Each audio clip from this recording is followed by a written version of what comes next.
Yo, what's up mga bossing? Samahan niyo ako, change oil muna tayo ng ADB 160 natin. So, gamit natin itong Motul Oil. So, tatry natin itong bagong labas ni Motul Oil, itong Scooter Power LE. Ayan mga bossing. 1 liter itong ano to. Pero 800 lang yung kailangan natin ito. Tapos, syempre, Pro Honda yung gagawin nating gear oil. Sabay na natin yan bossing mga boss. So, tara samahan niyo ako.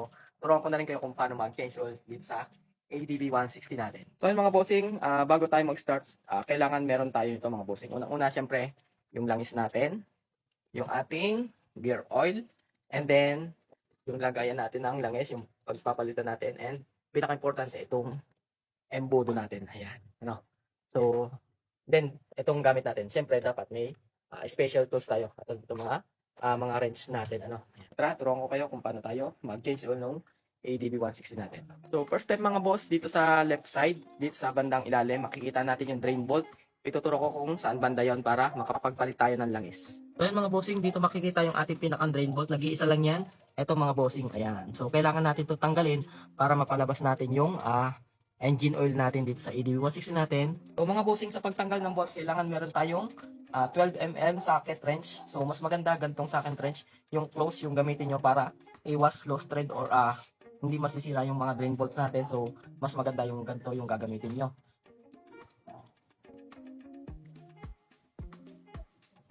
Yung mga bossing, after nyo maluwagan, i-hand tight nyo na lang. So, kaya naman na ng kamay yan kapag maluwag na.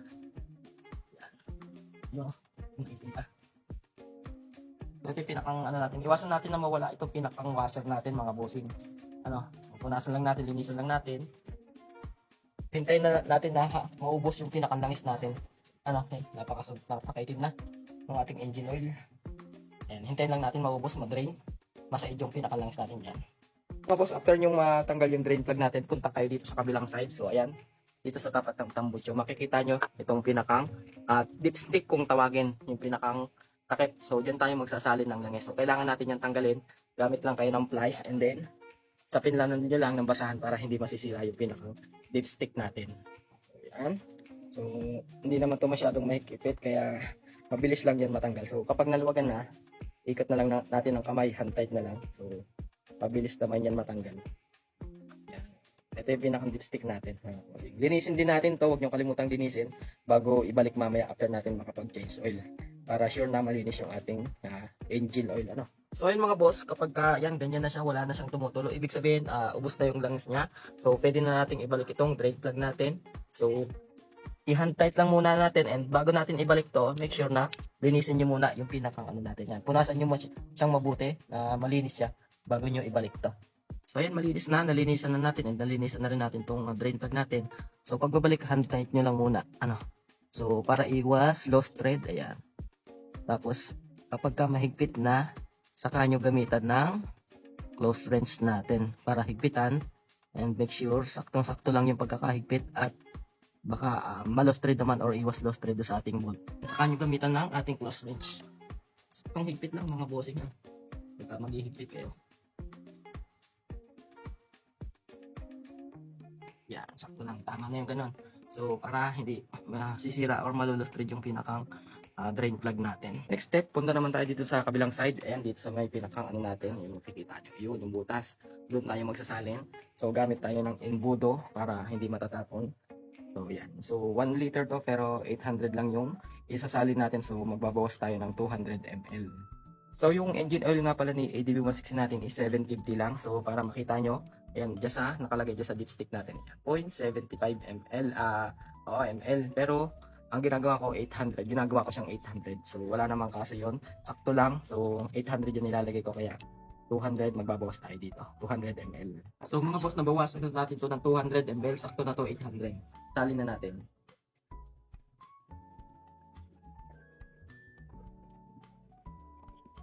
So ayun mga boss, okay na, nakapag-change oil na tayo. So ibabalik na natin itong pinakang dipstick natin. So make sure nyo lang na nalinisan nyo rin to para malinis na malinis yung pinakang engine oil natin. So balik na natin to. Pagbabalik mga bossing, saktong higpit lang ulit ano para iwas loose thread tayo. Ikot lang natin ng dahan-dahan hanggang sa makuha natin yung tamang thread niya. Yan. Yun, ayos na. So yun mga boss, after natin makapag-change oil, dito naman tayo sa gear oil. So magpapalit naman tayo, and syempre gagamit tayo ng T-wrench. So, T-wrench yung gagamitin natin. Ayan, kasi dito. Yan yung pinakamagandang tools na pwede natin gamitin. Kasi itong pinaka natin is hindi papasok dito. Mahirap gamitin. Yan mga boss, dito po pwedeng gamitin. Kaya, buti na lang nakabili na tayo nitong T-wrench natin. So, mga bossing, tanggalan natin itong pinaka drain plug natin. Gamit itong T-wrench. Ayan, tanggalan natin, naluwagan na natin. Pag naluwagan nyo na, pwede nyo na siyang i-hand tight or luwagan ng kamay. So, medyo mahaba itong sa drain plug natin. So, dito mga bossing, magagamit tayo ng maliit na close wrench para matanggal natin yung drain plug natin. Ayan, pataas lang yan mga bossing. Ayan. Kapag lumuwag na, pwede nyo na siyang luwagan ng kamay. Tumaros. Yan. Uy, di ako. Bossing, ito yung sa drain plug natin, and then ito naman yung nasa taas. Ito. So, make sure hindi siya magkapalit. Kaya mahaba yung nasa baba, yung drain plug, tapos maikli yung nasa taas. So, linisan nyo na rin kapag palit kayo ng gear oil para make sure malinis lahat. Iwasan nyo mawawala yung mga mga washer, mga bossing. Iwasan nyo mawala daw.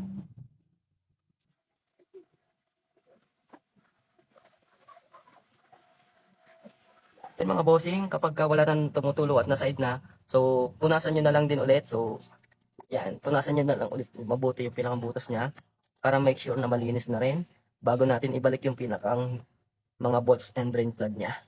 Tapos saka natin sasalinan ng gear oil.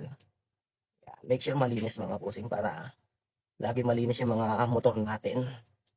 Yan, alright, yan, malinis na oh. Kita nyo naman. So, balik na ulit natin tong pinakang drain plug natin mga bossing. Untight nyo lang muna ha pagbabalik. Yan, dahan-dahan lang para maayos yung pagbabalik ng ating mga drain plug at hindi basta-basta masisira or malulost thread. Kasi iniiwasan natin dito is malost thread yan.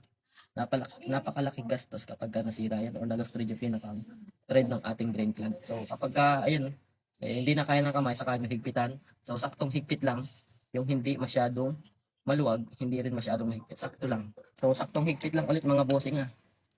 Yan. Hindi maluwag, hindi sobrang higpit. Sakto lang. Alright, ayan. Next tayo. Magsasali na tayo nitong Pro Honda nating gear oil. 120 ml yung gagamitin natin. Ilalahat na natin to. Sali na natin mga bossing.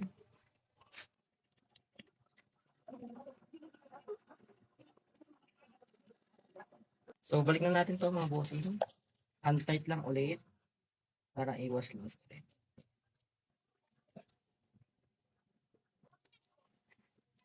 Saraya. So yun, tapos na tayo mag-change oil and magpalit ng gear oil. So ganun lang ka-basic and kabilis mag-change oil ng ating EDB 160. So make sure lang mga bossing, meron din kayo mga tools na ini-invest para kahit kayo lang, pwede na kayo mag-DIY, mag-change oil ng mga motor nyo. So napakabilis lang and napakadali lang naman mag-change oil. So make sure nag-i-invest din kayo ng mga basic tools natin. So mga bossing, kung gusto nyo rin ng mga ganitong tips, video about EDB 160 natin, follow for more. And sa mga susunod pa nating videos. So next step mga bossing, tuturo ko sa inyo kung paano mag-reset ng ating panel board. So lalabas yung oil change natin dyan. Ayan, makikita nyo. So next step, tuturo ko sa inyo kung paano mag-reset after nating mag-change oil. Ayan. So tuturo ko sa inyo kung paano i-reset yan. Mawawala yan. Mga bossing. So automatic kapag nag-change oil tayo, lalabas yung change oil natin dyan. Ayan, makikita nyo. Next video, tuturuan ko sa iyo. So make sure nakapalo kayo and pa-share na rin ako ng ating video. Thank you mga bossing.